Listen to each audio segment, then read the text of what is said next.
History of Ethiopia. Published December the 9th, 2017. Special characters are denoted as follows. And. Left and right parentheses. An M dash. This article covers the prehistory and history of Ethiopia, from emergence as an empire under the Axumites to its current form as the Federal Democratic Republic of Ethiopia, as well as the history of other areas in what is now Ethiopia such as the Afar Triangle. The Ethiopian Empire. Abyssinia was first founded by Habesha people in the Ethiopian highlands. Due to migration and imperial expansion, it grew to include many other primarily Afro-Asiatic-speaking communities, including Oromos, Amhara, Somalis, Tigray, Afars, Sidama, Guraj, Agor and Harari, among others. One of the earliest kingdoms to rise to power in the territory was the Kingdom of Dmt in the 10th century BCE, which established its capital at Yeha. In the 1st century CE, the Axumide Kingdom rose to power in the Tigray region with its capital at Axum and grew into a major power on the Red Sea, subjugating Yemen and Meroe and converting to Christianity in the early 4th century. The Axumite Empire fell into decline with the rise of Islam, forcing the Ethiopians to move south into the highlands for refuge. The Axumites gave way to the Zagu dynasty, who established a new capital at Lalibela, before giving way to the Solomonic dynasty in the 13th century. During the early Solomonic period, Ethiopia went through military reforms and imperial expansion that made it dominate the Horn of Africa. Portuguese missionaries arrived at this time. In 1529, a conquest of Abyssinia. Futa al-Habash. By the Ottoman allied Somali Muslim Adal Sultanate devastated the highlands, and was only deterred by a Portuguese intervention. With both Ethiopia and Adal greatly weakened by the war, the Oromo people were able to invade into the highlands, conquering the remains of the Adal Sultanate and pushing deep into Ethiopia. The Portuguese presence also increased, while the Ottomans began to push into what is now Eritrea, creating the Habesha Alad. The Portuguese brought modern weapons and Baroque architecture to Ethiopia, and in 1622 converted the Emperor Susenyos to Catholicism, sparking a civil war which ended in his abdication and an expulsion of all Catholics from Ethiopia. A new capital was established at Gondorine in 1632, and a period of peace and prosperity ensued until the country was split apart by warlords in the 18th century during the Zemin Mesafint. Ethiopia was reunified in 1855 under Tewodros II, beginning Ethiopia's modern history. Ethiopia began to go through a slow modernization process under a leadership of Johannes IV, and defended itself from an Egyptian invasion in 1874. He was killed in action in 1889. Under Menelik II, Ethiopia expanded to the south and east, through the conquest of the western Oromo. Non-shown Oromo. Sidama, Guraj, Walaita and other groups, resulting in the borders of modern Ethiopia. Ethiopia defeated an Italian invasion in 1896 and came to be recognized as a legitimate state by European powers. A more rapid modernization took place under Menelik II and Haile Selassie. Italy launched a second invasion in 1935. From October 1935 to May 1940, Ethiopia was under Italian military occupation. A joint force of British and Ethiopian rebels managed to drive the Italians out of the country in 1941, and Haile Selassie was returned to the throne. Ethiopia and Eritrea united in a federation, but when Haile Selassie ended the federation in 1961 and made Eritrea a province of Ethiopia, a war for Eritrean independence occurred, lasting until 1991. Haile Selassie was overthrown in 1974 and the militaristic Derg regime came to power. In 1977 Somalia invaded, trying to annex the Ogaden region, but were pushed back by Ethiopian, Soviet, and Cuban forces. In 1977 and 1978 the government tortured or killed hundreds of thousands of suspected enemies in the Red Terror. Ethiopia experienced famine in 1984 that killed 1 million people and civil war that resulted in the fall of the Derg in 1991. This resulted in the establishment of the Federal Democratic Republic under Meles Zenawi. Ethiopia remains impoverished, but its economy has become one of the world's fastest growing. Part 1. Timeline. Timeline graphic removed. Unsuitable for speech. Timeline graphic removed. Unsuitable for speech. Part 2. Prehistory.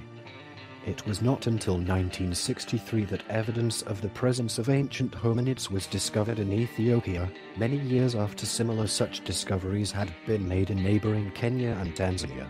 The discovery was made by Gerard Decker, a Dutch hydrologist, who found Achlean stone tools that were over 1 million years old at Kela. Since then, many important finds have propelled Ethiopia to the forefront of paleontology. The oldest hominid discovered to date in Ethiopia is the 4.2 million year old Ardipithecus ramardus Ardi, found by Tim D. White in 1994. The most well-known hominid discovery is Lucy, found in the Awash Valley of Ethiopia's Afar region in 1974 by Donald Johanson, and is one of the most complete and best preserved adult Australopithecine fossils ever uncovered. Lucy's taxonomic name, Australopithecus afarensis, means southern ape of Afar, and refers to the Ethiopian region where the discovery was made. Lucy is estimated to have lived 3.2 million years ago. There have been many other notable fossil findings in the country. Neogone stone tools were uncovered in 1992 that were 2.52 million years old. These are the oldest such tools ever discovered anywhere in the world. In 2010, fossilized animal bones, that were 3.4 million years old, were found with stone tool-inflicted marks on them in the Lower Awash Valley by an international team led by Shannon McFerrin, which is the oldest evidence of stone tool use ever found anywhere in the world. In 2004, fossils found near the Omo River at Kibish by Richard Leakey in 1967 were redated to 195,000 years old, the oldest date in East Africa for modern Homo sapiens. Homo sapiens et al. Too, found in the Middle Awash in Ethiopia in 1997, lived about 160,000 years ago. Part 3. Bronze Age contacts with Egypt. The earliest records of Ethiopia appear in ancient Egypt, during the Old Kingdom period. Egyptian traders from about 3000 BC who refer to lands south of Nubia or Kush's Punt and Yam. The ancient Egyptians were in possession of myrrh, found in Punt, which Richard Pankhurst interprets to indicate trade between the two countries was extant from ancient Egypt's beginnings. Pharaonic records indicate this possession of myrrh as early as the 1st and 2nd dynasties, 3407 to 2888 BC, which was also a prized product of the Horn of Africa region. Inscriptions and pictorial reliefs also indicate ivory, panther and other animal skins, myrrh trees and ostrich feathers from the African coastal belt, and in the 4th Egyptian dynasty, 2789 to 2767 BC. A Puntite is mentioned to be in the service of the son of Cheops, the builder of the Great Pyramid. J. H. Breasted posited that this early trade relationship could have been realized through overland trade down the Nile and its tributaries. That is, the Blue Nile and Atbara. The Greek historian and geographer Agathocles had documented seafaring among the early Egyptians during the prosperous period of the Old Kingdom, between the 30th and 25th centuries BC. The river routes were kept in order, and Egyptian ships sailed the Red Sea as far as the Myrrh country. The first known voyage to Punt occurred in the 25th century BC under the reign of Pharaoh Zahur. The most famous expedition to Punt, however, comes during the reign of Queen Hatshepsut, probably around 1495 BC, as the expedition was recorded in detailed reliefs on the Temple of Deir el-Bahari at Thebes. The inscriptions depict a trading group bringing back myrrh trees, sacks of myrrh, elephant tusks, incense, gold, various fragmented wood, and exotic animals. Detailed information about these two nations is sparse, and there are many theories concerning their locations and the ethnic relationship of their peoples.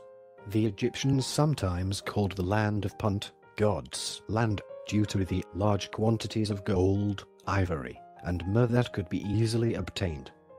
Evidence of Nakadan contacts include obsidian from Ethiopia and the Aegean. Part 4, Antiquity. Part 4, Antiquity. Chapter 1, Etymology. Ancient Greek historians such as Herodotus and Diodorus Siculus used the word Ethiopia to refer to the peoples living immediately to the south of ancient Egypt, specifically the area now known as the ancient Kingdom of Kush, now a part of modern Nubia in Egypt and Sudan, as well as all of sub-Saharan Africa in general. Ethiopia roughly translates to country of burnt faces. In ancient times, the name Ethiopia was primarily used to refer to the modern-day nation of Sudan based in the Upper Nile Valley south of Egypt, also called Kush, and then secondarily in reference to sub-Saharan Africa in general. Reference to the Kingdom of Axum designated as Ethiopia dates only as far back as the first half of 4th century following the 4th century invasion of Kush in Sudan by the Axumide Empire. Earlier inscription of Azanat Habashit. The source for Abyssinia in Gez, South Arabian alphabet, was then translated in Greek as Ethiopia. The state of Sheba mentioned in the Old Testament is sometimes believed to have been in Ethiopia, but more often is placed in Yemen. According to the Ethiopian narrative, best represented in the Kebra-Negist, the Queen of Sheba slept with King Solomon, resulting in a child named Ibn Melech. Later Emperor Menelik I. When he was of age, Menelik returned to Israel to see his father, who sent with him the son of Zadok to accompany him with a replica of the Ark of the Covenant. Ethio-Semitic, Tablet. On his return with some of the Israelite priests, however, he found that Zadok's son had stolen the real Ark of the Covenant. Some believe the Ark is still being preserved today at the Church of Our Lady Mary of Zion in Axum, Ethiopia. The tradition that the biblical Queen of Sheba was a ruler of Ethiopia who visited King Solomon in Jerusalem in ancient Israel is supported by the 1st century AD Jewish historian Flavius Josephus, who identified Solomon's visitor as a queen of Egypt and Ethiopia. Part 4, Antiquity. Chapter 2, Dmt. The first kingdom known to have existed in Ethiopia was the Kingdom of Dmt, with its capital at Yeha, where a Saban-style temple was built around 700 BC. It rose to power around the 10th century BC.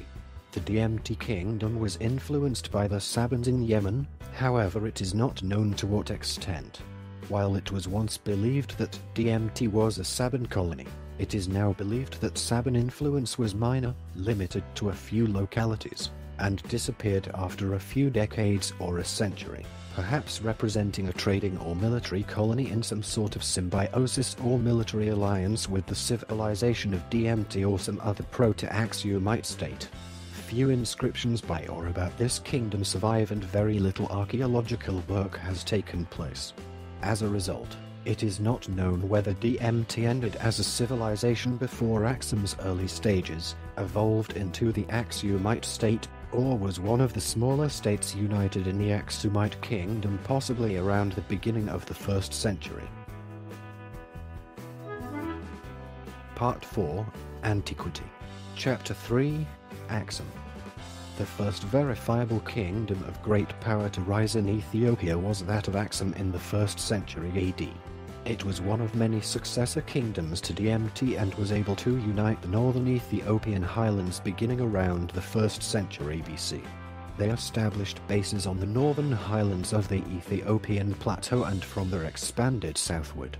The Persian religious figure Mani listed Axum with Rome, Persia, and China as one of the four great powers of his time. The origins of the Axumide kingdom are unclear, although experts have offered their speculations about it. Even whom should be considered the earliest known king is contested, although Carlo Conti Rossini proposed that Oscars of Axum, mentioned in the Peripolis of the Erythraean Sea, should be identified with ones Hegel mentioned in the Ethiopian king lists. A view embraced by later historians of Ethiopia such as Yuri M. Kobishkinov and Sergiu Habil Selassie. GWB. Huntingford argued that Oscars was only a sub-king whose authority was limited to a Ulyss, and that Conti Rossini's identification cannot be substantiated. Inscriptions have been found in southern Arabia celebrating victories over one Gdrt, described as Nagashi of Habashat, that is, Abyssinia, and of Axum. Other dated inscriptions are used to determine a floruit for Gdrt. Interpreted as representing Agez names such as Gardarat, Jida, Gidurat or Jedara.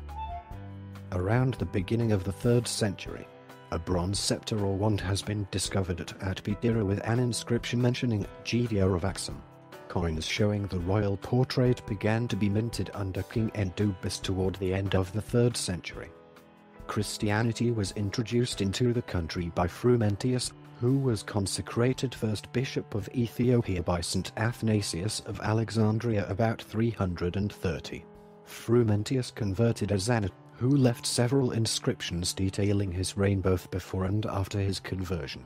One inscription found at Axum states that he conquered the nation of the Bogos, and returned thanks to his father, the god Mars, for his victory. Later inscriptions show Azanus' growing attachment to Christianity, and Azanus coins bear this out, shifting from a design with disk and crescent to a design with a cross. Expeditions by Ezana into the kingdom of Kush at Meroe in Sudan may have brought about its demise, though there is evidence that the kingdom was experiencing a period of decline beforehand. As a result of Ezana's expansions, Axum bordered the Roman province of Egypt. The degree of Ezana's control over Yemen is uncertain, though there is little evidence supporting Axumite control of the region at that time. His title, which includes King of Saba and Saulan, Himyar and Turaden, all in modern-day Yemen.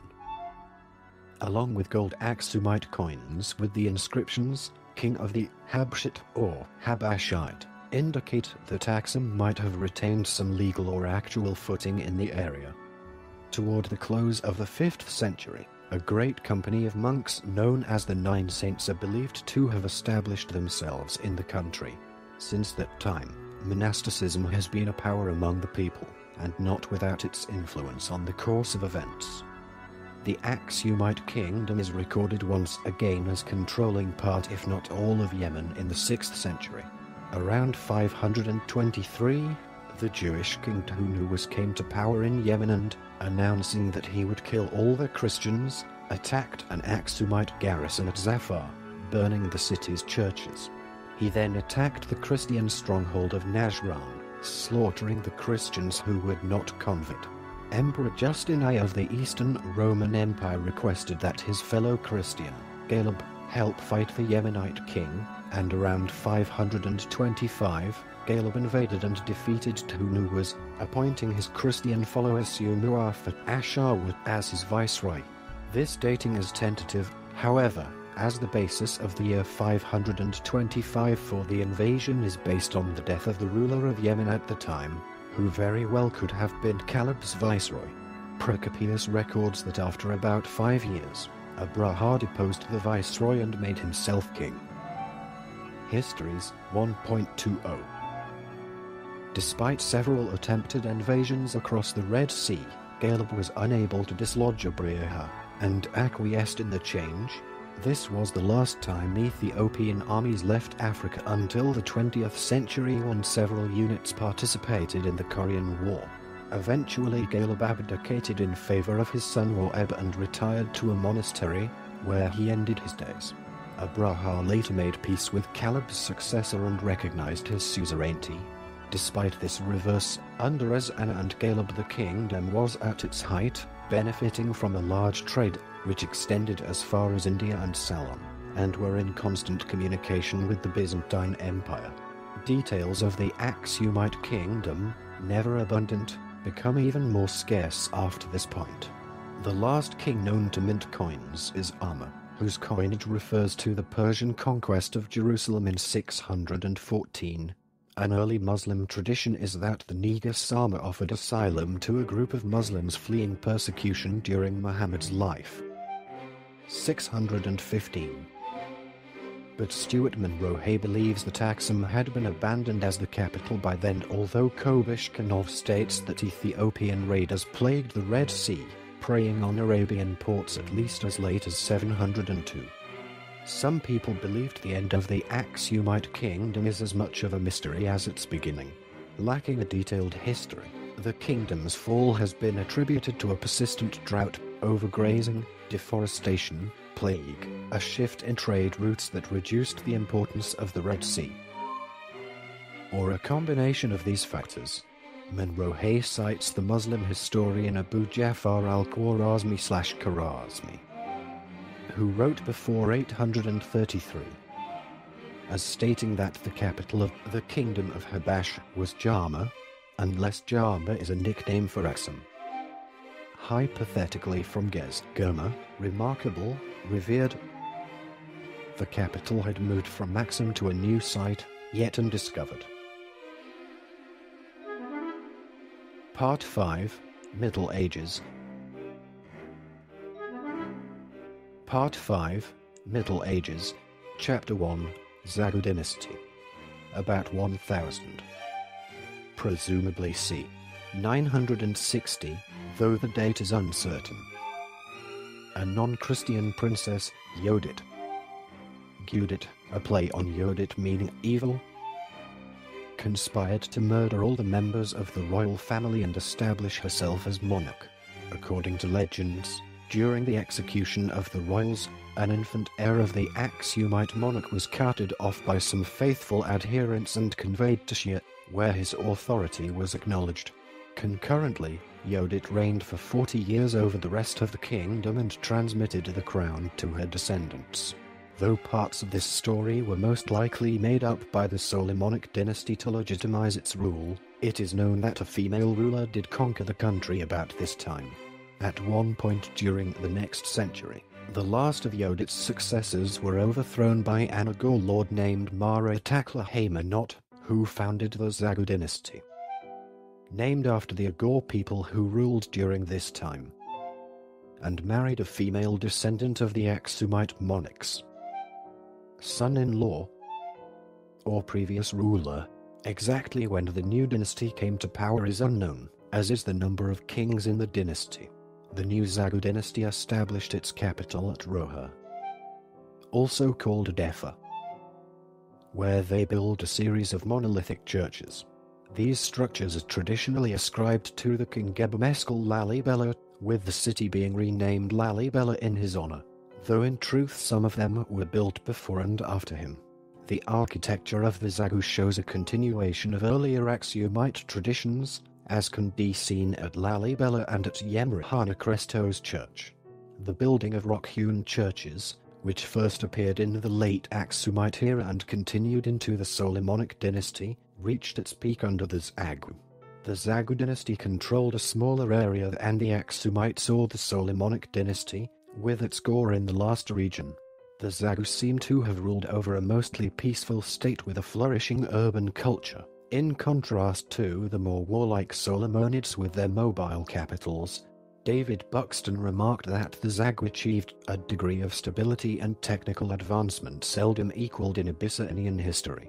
The church and state were very closely linked, and they may have had a more theocratic society than the Axumites or Solomonids, with 3 Zagu kings being canonized as saints and one possibly being an ordained priest.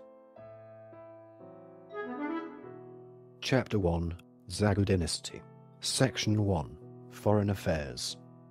Unlike the Axumites, the Zagu were very isolated from the other Christian nations, although they did maintain a degree of contact through Jerusalem and Cairo. Like many other nations and denominations, the Ethiopian Church maintained a series of small chapels and even an annex at the Church of the Holy Sepulchre. Saladin, after retaking the Holy City in 1187, expressly invited the Ethiopian monks to return and even exempted Ethiopian pilgrims from the pilgrim tax. His two edicts provide evidence of Ethiopia's contact with these crusader states during this period. It was during this period that the Ethiopian king Ebumeskel Lalibela ordered the construction of the legendary rock-hewn churches of Lalibela. Later, as the Crusades were dying out in the early 14th century, the Ethiopian king Wedemara dispatched a 30-man mission to Europe, where they traveled to Rome to meet the Pope, and then, since the medieval papacy was in schism, they traveled to Avignon to meet the antipope. During this trip, the Ethiopian mission also traveled to France, Spain and Portugal in the hopes of building an alliance against the Muslim states then threatening Ethiopia's existence. Plans were even drawn up of a two-pronged invasion of Egypt with the French king, but nothing ever came of the talks, although this brought Ethiopia back to Europe's attention, leading to expansion of European influence when the Portuguese explorers reached the Indian Ocean. Part 5, Middle Ages, Chapter 2, Early Solomonic Period, 1270 to 1529. Around 1270, a new dynasty was established in the Abyssinian highlands under Yakuno Amlak, who deposed the last of the Zagu kings and married one of his daughters. According to legends, the new dynasty were male-line descendants of Axumide monarchs, now recognized as the continuing Solomonic dynasty. The kingdom being thus restored to the biblical royal house. This legend was created to legitimize the Solomonic dynasty and was written down in the 14th century in the Kebra-Nagast, an account of the origins of the Solomonic dynasty. Under the Solomonic dynasty, the chief provinces became Tigray, Northern, what is now Amhara, Central, and Shia, Southern. The seat of government, or rather of overlordship, had usually been in Amhara or Shia, the ruler of which, calling himself Enfgus, exacted tribute, when he could, from the other provinces. The title of Enfgus was to a considerable extent based on their alleged direct descent from Solomon and the Queen of Sheba, but it is needless to say that in many, if not in most, cases their success was due more to the force of their arms than to the purity of their lineage. Under the early Solomonic dynasty, Ethiopia engaged in military reforms and imperial expansion which left it dominating the Horn of Africa, especially under the rule of Amdsean I. There was also great artistic and literary advancement at this time, but also a decline in urbanization as the Solomonic emperors didn't have any fixed capital, but rather moved around the empire in mobile camps. Under the early Solomonic dynasty, monasticism grew strongly. The abbot Abuostate was created a new order called the Eustathians, who called for reforms in the church, including observance of the Sabbath, but was persecuted for his views and eventually forced into exile, eventually dying in Armenia. His zealous followers, also persecuted, formed isolated communities in Tigray. The movement grew strong enough that the Emperor Dawit I, after first trying to crush the movement, legalized their observance of the Sabbath and proselytization of their faith. Finally, under Zara Yaqub, a compromise was made between the new Egyptian bishops and the Eustathians at the Council of Mitmak in 1450, restoring unity to the Ethiopian Church. Chapter 2, Early Solomonic Period, Section 1, Relations with Europe and Prester John. An interesting side effect of Ethiopian Christianity was the way it intersected with a belief that had long prevailed in Europe of the existence of a Christian kingdom in the Far East, whose monarch was known as Prester John. Originally thought to have been in the Orient, eventually the search for Prester John's mythical kingdom focused on Africa and particularly the Christian Empire in Ethiopia. This was first noticed when Zara Yaqub sent delegates to the Council of Florence in order to establish ties with the papacy and Western Christianity.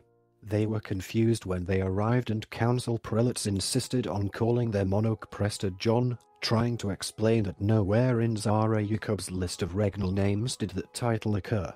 However, the delegates' admonitions did little to stop Europeans from referring to the monarch as their mythical Christian king, Prester John. Towards the close of the 15th century, the Portuguese missions into Ethiopia began.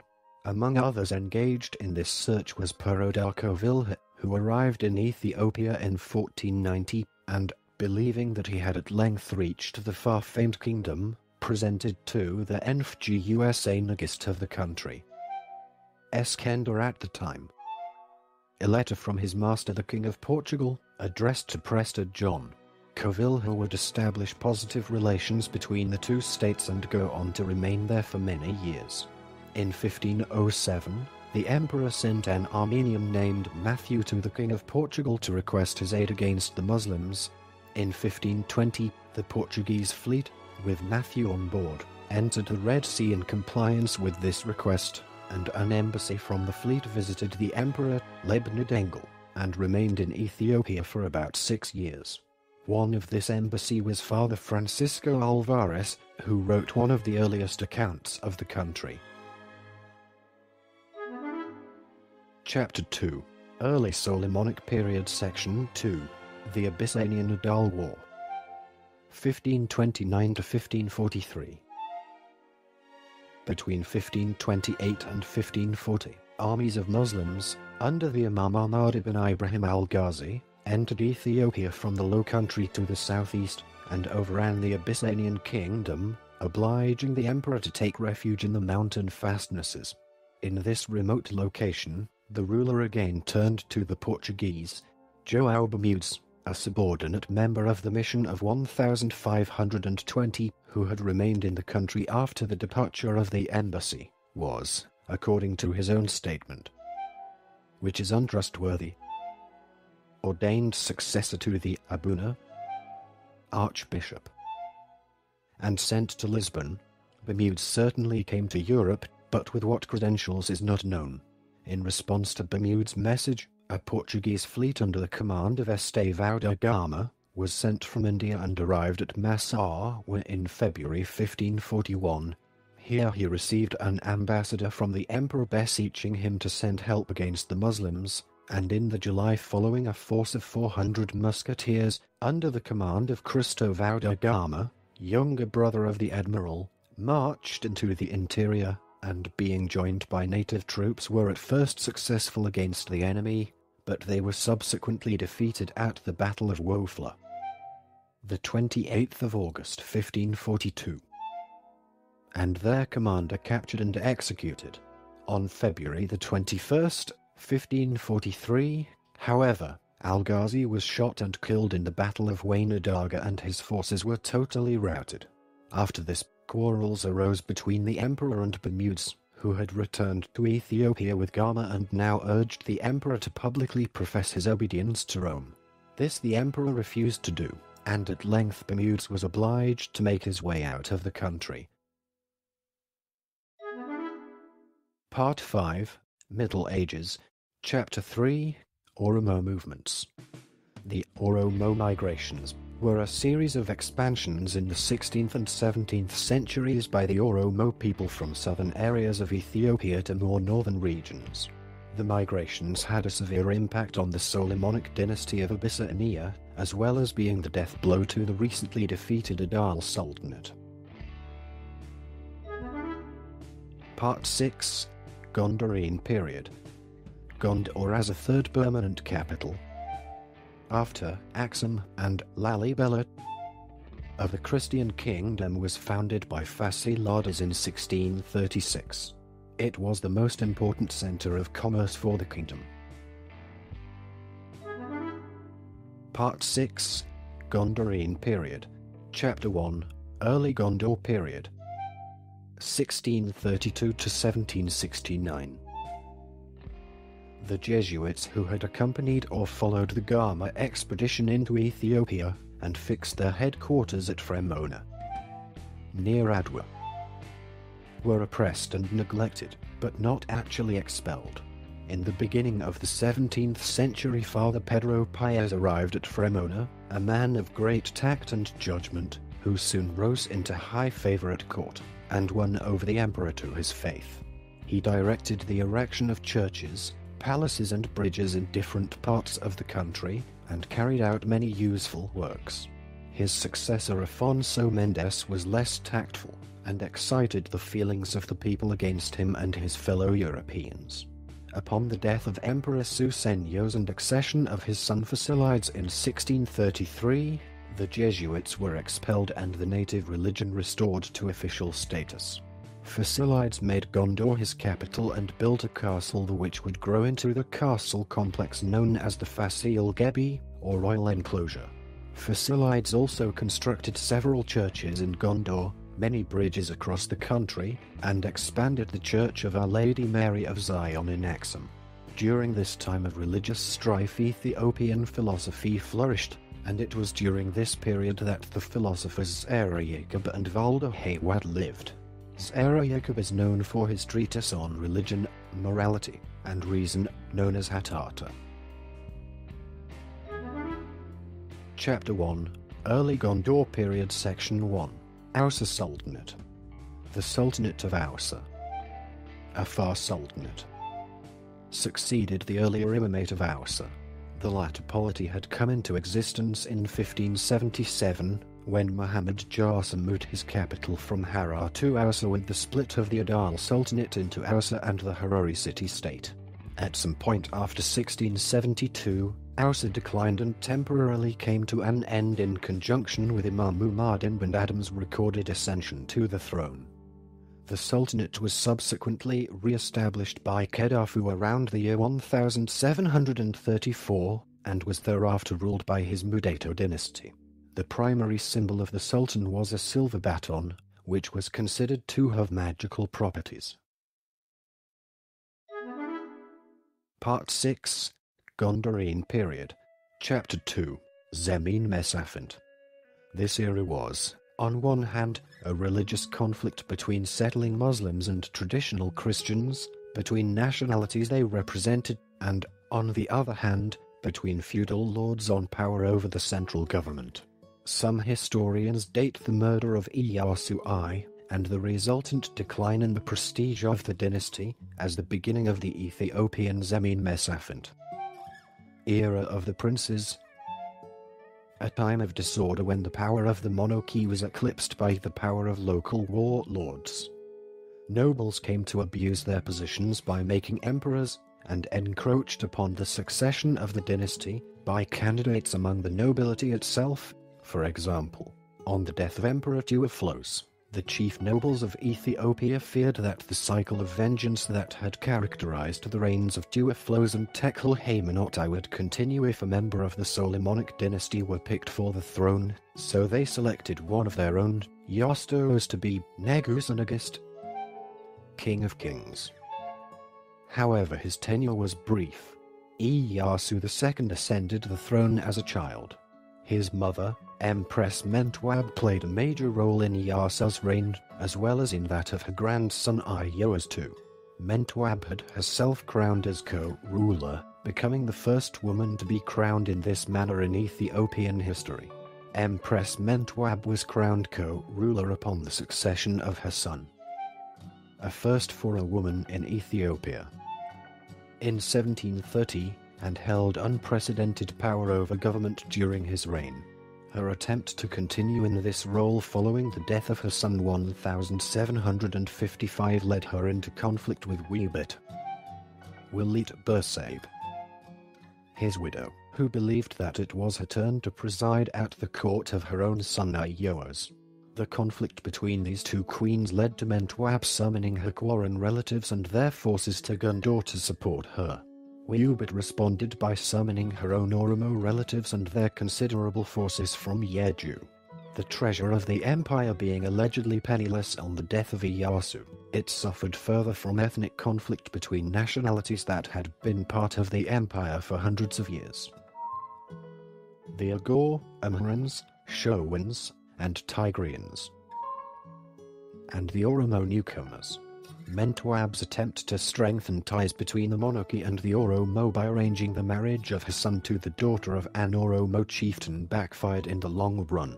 Iyasu II gave precedence to his mother and allowed her every prerogative as a crowned co-ruler, while his wife Wiubit suffered in obscurity. Wiubit waited for the accession of her own son to make a bid for the power wielded for so long by Mentwab and her relatives from Quora. When Iyasu assumed the throne upon his father's sudden death, the aristocrats of Gondor were stunned to find that he more readily spoke in the Oromo language rather than in Amharic, and tended to favor his mother's Yeju relatives over the Quarrons of his grandmother's family. Iyasu further increased the favor given to the Oromo when adult. On the death of the Ras of Amhara, he attempted to promote his uncle Lubo governor of that province, but the outcry led his advisor World Lul to convince him to change his mind. It is believed that the power struggle between the Quarrons led by the Empress Mentwab and the Yeju Oromos led by the Emperor's mother Wiubit was about to erupt into an armed conflict. Ras Mikhail Sehul was summoned to mediate between the two camps. He arrived and shrewdly maneuvered to sideline the two queens and their supporters, making a bid for power for himself. Mikhail settled soon as the leader of Amharic Tigrinya Christian camp of the struggle. The reign of Iyao's reign becomes a narrative of the struggle between the powerful Ras Mikhail Sehul and the Oromo relatives of Iyao's. As Iyao's increasingly favored Oromo leaders like Fasil, his relations with Mikhail Sehul deteriorated. Eventually Mikhail Sehul deposed the Emperor Iyao's. The 7th of May 1769. 1 week later, Mikhail Sehul had him killed. Although the details of his death are contradictory, the result was clear. For the first time an emperor had lost his throne in a means other than his own natural death, death in battle, or voluntary abdication. Mikhail Sehul had compromised the power of the emperor, and from this point forward it lay ever more openly in the hands of the great nobles and military commanders. This point of time has been regarded as one start of the era of the princes. An aged and infirm imperial uncle prince was enthroned as Emperor Johannes II. Ras Mikhail soon had him murdered, and underage Tekle Haymanot II was elevated to the throne. This bitter religious conflict contributed to hostility toward foreign Christians and Europeans, which persisted into the 20th century and was a factor in Ethiopia's isolation until the mid-19th century, when the first British mission, sent in 1805 to conclude an alliance with Ethiopia and obtain a port on the Red Sea in case France conquered Egypt. The success of this mission opened Ethiopia to many more travelers, missionaries and merchants of all countries, and the stream of Europeans continued until well into Tewodros' reign. This isolation was pierced by very few European travelers. One was the French physician C.J. Bonset, who went there in 1698, via Sennar and the Blue Nile. After him James Bruce entered the country in 1769, with the object of discovering the sources of the Nile, which he was convinced lay in Ethiopia. Accordingly, leaving Massawa in September 1769, he travelled via Axum to Gondor, where he was well received by Emperor Tekle Haymanot II. He accompanied the king on a warlike expedition round Lake Dana, moving south round the eastern shore, crossing the Blue Nile. A bay, close to its point of issue from the lake and returning via the western shore. Bruce subsequently returned to Egypt at the end of 1772 by way of the Upper Atbara, through the Kingdom of Sennaar, the Nile, and the Korosko Desert. During the 18th century the most prominent rulers were the Emperor Dawit II I of Gondor. Died May 18, 1721. Iyasus of Shia, who consolidated his kingdom and founded Ankoba, and Tekle-Giyorgis of Amhara. The last mentioned is famous as having been elevated to the throne altogether 6 times and also deposed 6 times. The first years of the 19th century were disturbed by fierce campaigns between Ras Gugsa of Beganda and Ras World Selassie of Tigray, who fought over control of the figurehead Emperor Egwalesian. World Selassie was eventually the victor, and practically ruled the whole country till his death in 1816 at the age of 80. Dejazmak Sabigadis of Agame succeeded Wold Selassie in 1817, through force of arms, to become warlord of Tigray. Part 7, Modern. Part 7, Modern. Chapter 1, 1855 to 1936. Under the Emperors Tewodros II. 1855 to 1868. Johannes IV. 1872 to 1889. And Menelik II. 1889 to 1913. The empire began to emerge from its isolation. Under Emperor Tewodros II, the Age of the Princes, Zemin Mesafint, was brought to an end. Chapter 1, 1855 to 1936. Section 1. Tewodros II and Teklshi Georgis II. 1855 to 1872. Emperor Tewodros, or Theodore II, was born, lived Kassa in Kora, in 1818. His father was a small local chief, and his relative, possibly uncle, Dejazmak Kinfu, was governor of the provinces of Dembia, Kora and Chelga between Lake Dana and the northwestern frontier.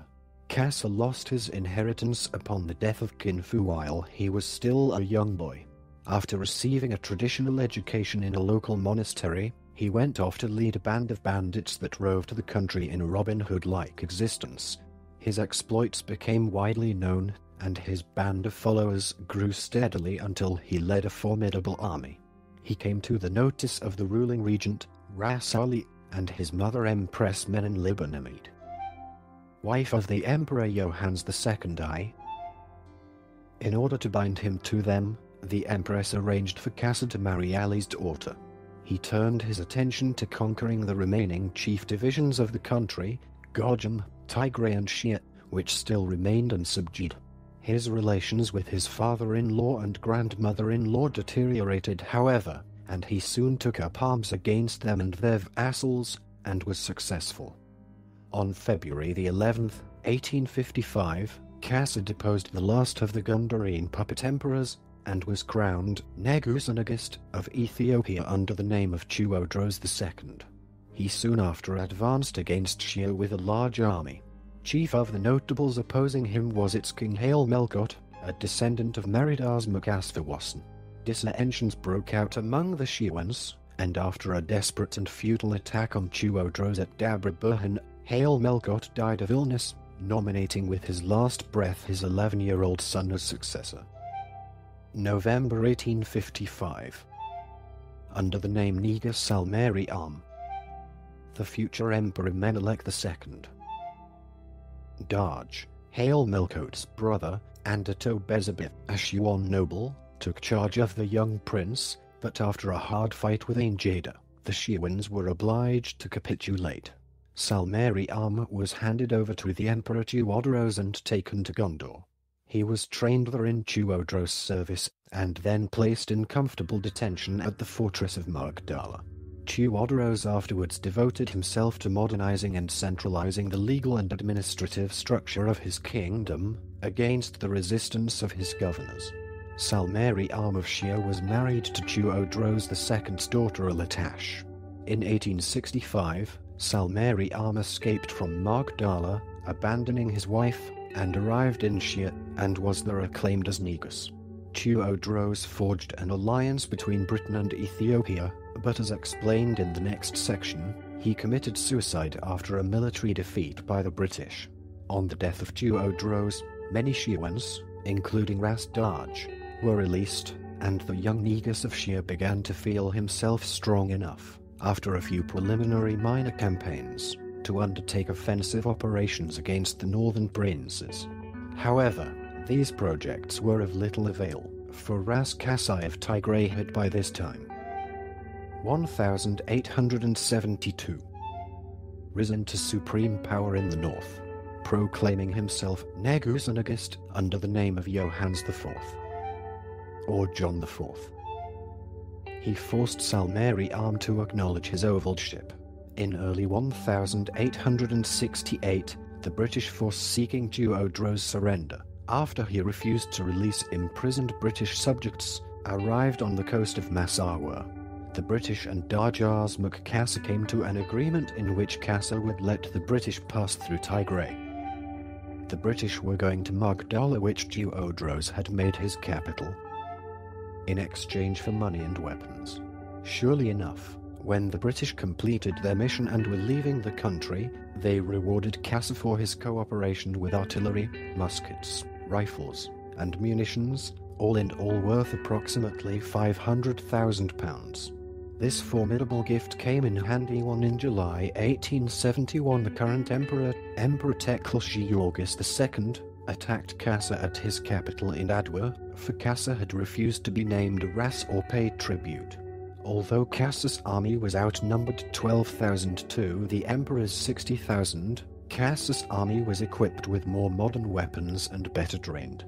At battle's end, 40% of the Emperor's men had been captured. The Emperor was imprisoned and would die a year later. 6 months later, on the 21st of January 1872, Kassa became the new emperor under the name Johannes IV.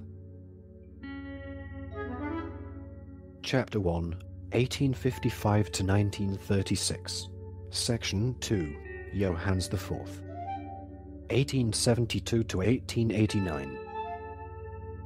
Ethiopia was never colonized by a European power, but was occupied by Italians in 1936.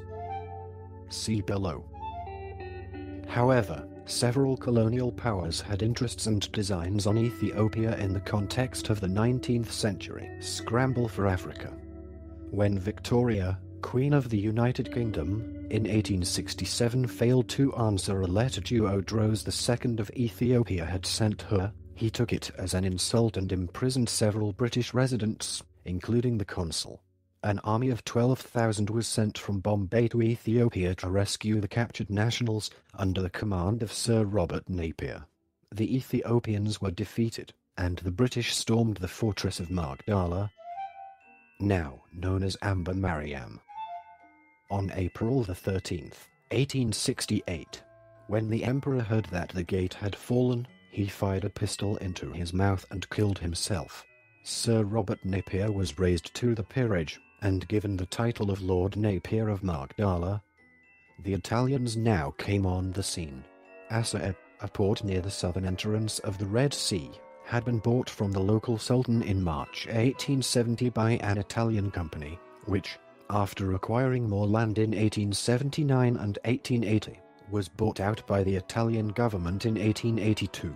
In this year Count Pietro Antonelli was dispatched to Shire in order to improve the prospects of the colony by treaties with Salmeri-am of Shire and the Sultan of Ausa.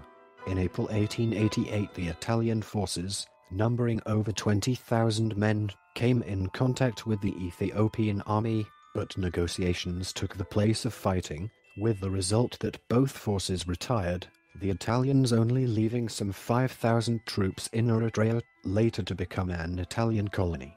Meanwhile, the Emperor Johannes IV had been engaged with the dervishes, who had in the meantime become masters of the Egyptian Sudan, and in 1887 a great battle ensued at Galabat, in which the dervishes, under Zeki Tumul, were beaten.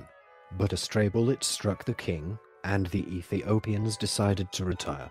The king died during the night, and his body fell into the hands of the enemy. March 9, 1889. When the news of Johannes' death reached Salmeri-am of Shire, he proclaimed himself Emperor Menelik II of Ethiopia, and received the submission of Begumda, Gojam, the Yeju Oromo, and Tigray. Chapter 1, 1855 to 1936. Section 3, Menelik II, 1889 to 1913. On May 2nd of that same year, Emperor Menelik signed the Treaty of Washail with the Italians, granting them a portion of northern Ethiopia, the area that would later be Eritrea, and part of the province of Tigray in return for the promise of 30,000 rifles, ammunition, and cannons. The Italians notified the European powers that this treaty gave them a protectorate over all of Ethiopia. Menelik protested, showing that the Amharic version of the treaty said no such thing, but his protests were ignored. On March 1, 1896, Ethiopia's conflict with the Italians, the First Italo-Ethiopian War, was resolved by the complete defeat of the Italian armed forces at the Battle of Adowa. A provisional treaty of peace was concluded at Addis Ababa on October 26, 1896, which acknowledged the independence of Ethiopia. Menelik granted the first railway concession from the coast at Djibouti, French Somaliland, to the interior, to a French company in 1894. The railway was completed to Daidowa, 45 kilometers, 28 miles, from Harare, by the last day of 1902. Under the reign of Menelik, beginning in the 1880s, Ethiopia set off from the central province of Shoa to incorporate the lands and people of the south, east and west into an empire. The people incorporated were the Western Oromo, non-Shona Oromo, Sidama, Guraj, Walaita and other groups. He began expanding his kingdom to the south and east, expanding into areas that had never been under his rule, resulting in the borders of Ethiopia of today. He did this with the help of Rasko Banashuan Oromo militia.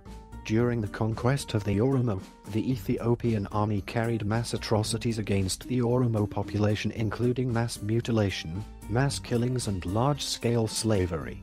Some estimates for the number of people killed as a result of the conquest go into the millions. Large-scale atrocities were also committed against the Desi people and the people of the Dmt Kingdom. Chapter 1, 1855 to 1936. Section 4, Iyasu v. Zewditu and Haile Selassie, 1913 to 1936. When Menelik II died, his grandson, Iyasu, succeeded to the throne but soon lost support because of his Muslim ties. He was deposed in 1916 by the Christian nobility, and Menelik's daughter, Zewditu, was made empress. Her cousin, Rastafari Makonnen, was made regent and successor to the throne. Upon the death of Empress Zewditu in 1930, Rastafari Makonnen, adopting the throne name Haile Selassie, was crowned Emperor Haile Selassie I of Ethiopia. His full title was His Imperial Majesty Haile Selassie I, Conquering Lion of the Tribe of Judah, King of Kings of Ethiopia and Elect of God.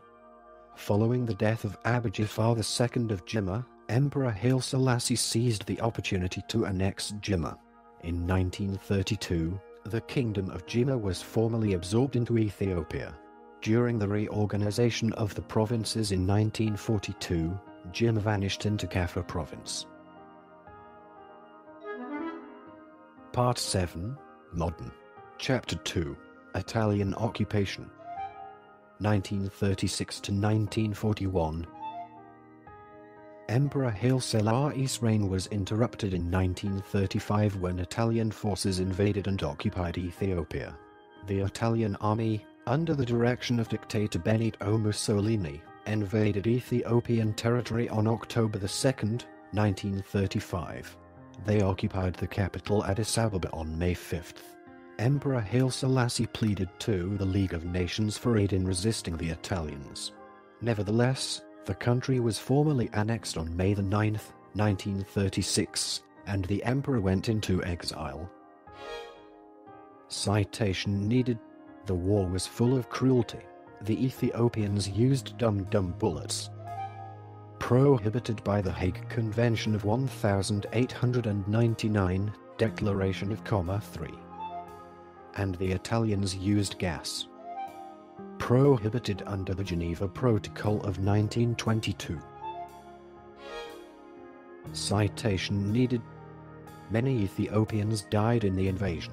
The Negus claimed that more than 275,000 Ethiopian fighters were killed compared to only 1,537 Italians, while the Italian authorities estimated that 16,000 Ethiopians and 2,700 Italians, including Italian colonial troops, died in battle. Italy in 1936 requested the League of Nations to recognize the annexation of Ethiopia. All member nations, including Britain and France, with the exception of the Soviet Union, voted to support it. Citation needed. The King of Italy, Victor Emmanuel II, was crowned Emperor of Ethiopia, and the Italians created an Italian Empire in Africa, Italian East Africa, with Ethiopia, Eritrea and Italian Somalia. In 1937 Mussolini boasted that, with his conquest of Ethiopia, citation needed, finally Adua was avenged, and that he had abolished slavery in Ethiopia. The order to abolish slavery was enforced. Citation needed. Capillary in Ethiopia by the local administrations such as by Debono Integral Tomelini and Agaro. Transitional measures were necessary due to the huge number of slaves present in the country. Citation needed. Citation needed. The Italians invested substantively in Ethiopian infrastructure development. They created the Imperial Road between Addis Ababa and Massawa, the Addis Ababa-Mogadishu and the Addis Ababa-Assab.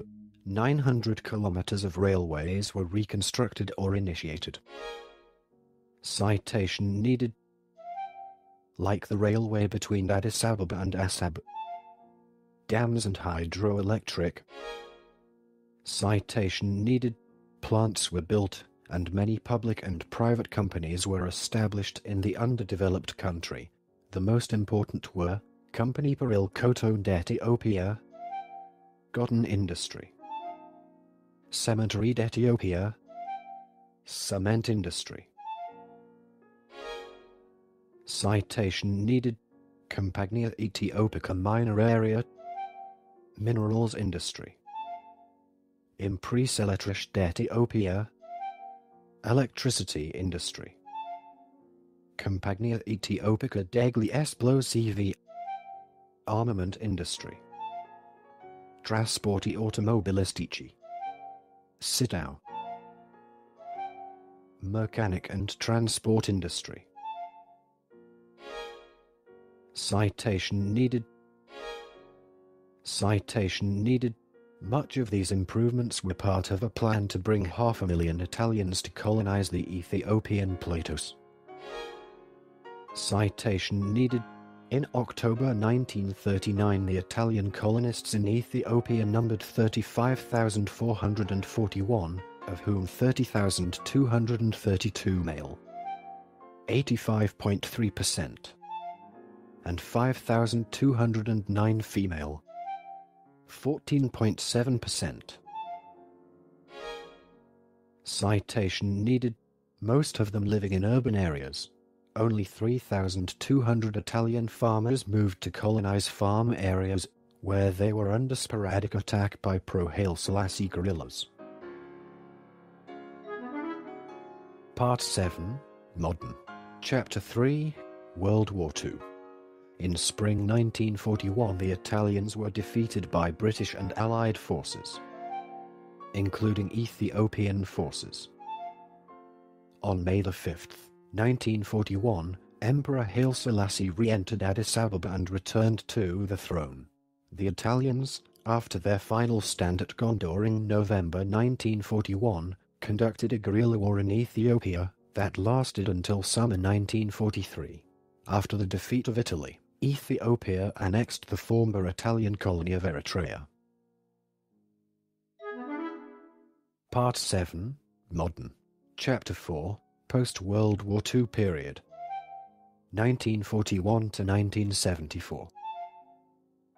After World War II, Emperor Haile Selassie made numerous efforts to promote the modernization of his nation. The country's first important school of higher education, University College of Addis Ababa, was founded in 1950, The Constitution of 1931 was replaced with the 1955 Constitution, which expanded the powers of the Parliament. While improving diplomatic ties with the United States, Haile Selassie also sought to improve the nation's relationship with other African nations. To do this, in 1963, he helped to found the Organization of African Unity. In 1961, the 30-year Eritrean struggle for independence began, following the Ethiopian Emperor Haile Selassie's dissolution of the federation and shutting down the Eritrean parliament. The emperor declared Eritrea the 14th province of Ethiopia in 1962. The Negus suffered criticism due to the expenses involved in fighting the nationalist forces. By the early 1970s, Emperor Haile Selassie's advanced age was becoming apparent. As Paul Behens explains, most Ethiopians thought in terms of personalities, not ideology, and out of long habit still looked to Haile Selassie as the initiator of change, the source of status and privilege, and the arbiter of demands for resources and attention among competing groups. The nature of the succession, and of the desirability of the imperial monarchy in general, were in dispute amongst the Ethiopian people. Perceptions of this war as imperialist were among the primary causes of the growing Ethiopian Marxist movement. In the early 1970s, the Ethiopian communists received the support of the Soviet Union under the leadership of Leonid Brezhnev. This help led to the 1974 Marxist coup of Mengistu. The government's failure to effect significant economic and political reforms over the previous 14 years created a climate of unrest. Combined with rising inflation, corruption, a famine that affected several provinces, especially Wilo and Tigray, but was concealed from the outside world, and the growing discontent of urban interest groups, the country was ripe for revolution. The unrest that began in January 1974 became an outburst of general discontent. The Ethiopian military, with assistance from the Comintern, began to both organize and incite a full-fledged revolution. Part 7, Modern. Chapter 5, Communist Period. 1974 to 1991. After a period of civil unrest that began in February 1974, a provisional administrative council of soldiers, known as the Derg Committee, seized power from the aging Emperor Haile Selassie on September 12, 1974, and installed a government that was socialist in name and military in style. The Derg summarily executed 59 members of the former government, including 2 former prime ministers and crown councillors, court officials, ministers, and generals. Emperor Haile Selassie died on August 22, 1975. He was allegedly strangled in the basement of his palace or smothered with a wet pillow. Lieutenant Colonel Mengistu Haile Mariam assumed power as head of state and Derg chairman, after having his 2 predecessors killed, as well as tens of thousands of other suspected opponents. The new Marxist government undertook socialist reforms, including nationalization of landlords' property and the church as property. Before the coup, Ethiopian peasants' way of life was thoroughly influenced by the church teachings. 280 days a year are religious feasts or days of rest. Mengistu's years in office were marked by a totalitarian-style government and the country's massive militarization, financed by the Soviet Union and the Eastern Bloc, and assisted by Cuba. In December 1976, an Ethiopian delegation in Moscow signed a military assistance agreement with the Soviet Union. The following April 1977, Ethiopia abrogated its military assistance agreement with the United States and expelled the American military missions. The new regime in Ethiopia met with armed resistance from the large landowners, the royalists and the nobility. The resistance was largely centered in the province of Eritrea. The Derg decided in November 1974 to pursue war in Eritrea rather than seek a negotiated settlement. By mid-1976, the resistance had gained control of most of the town and the countryside of Eritrea. In July 1977, sensing the disarray in Ethiopia, Somalia attacked across the Ogaden in pursuit of its irredentist claims to the ethnic Somali areas of Ethiopia. C. Ogaden War. They were assisted in this invasion by the armed Western Somali Liberation Front. Ethiopian forces were driven back far inside their own frontiers, but with the assistance of a massive Soviet airlift of arms and 17,000 Cuban combat forces, they stemmed the attack. The last major Somali regular units left the Ogaden on March 15, 1978. 20 years later, the Somali region of Ethiopia remained underdeveloped and insecure. From 1977 through early 1978, thousands of suspected enemies of the Derg were tortured and or killed in a purge called the Kashmir Red Terror. Communism was officially adopted during the late 1970s and early 1980s. In 1984, the Workers' Party of Ethiopia, WPE, was established, and on February 1, 1987, a new Soviet-style civilian constitution was submitted to a popular referendum. It was officially endorsed by 81% of voters, and in accordance with this new constitution, the country was renamed the People's Democratic Republic of Ethiopia on September 10, 1987, and Mengistu became president. The regime's collapse was hastened by droughts and a famine, which affected around 8 million people and left 1 million dead, as well as by insurrections, particularly in the northern regions of Tigray and Eritrea. The regime also conducted a brutal campaign of resettlement and villagization in Ethiopia in the 1980s. In 1989, the Tigrayan People's Liberation Front, TPLF, merged with other ethnically based opposition movements to form the Ethiopian People's Revolutionary Democratic Front, EPRDF. In May 1991, EPRDF forces advanced on Addis Ababa. Mengistu fled the country to asylum in Zimbabwe, where he still resides. Hundreds of thousands were killed due to the Red Terror, forced deportations, or from using hunger as a weapon. In 2006, after a long trial, Mengistu was found guilty of genocide. Part 7, Modern. Chapter 6, Federal Democratic Republic. 1991-present. In July 1991, the EPRDF, the Oromo Liberation Front, OLF, and others established the Transitional Government of Ethiopia, TGE, which was composed of an 87-member Council of Representatives and guided by a national charter that functioned as a transitional constitution. In June 1992, the OLF withdrew from the government. In March 1993, members of the Southern Ethiopia People's Democratic Coalition also left the government. Eritrea separated from Ethiopia following the fall of the Derg in 1991, after a long independentist war.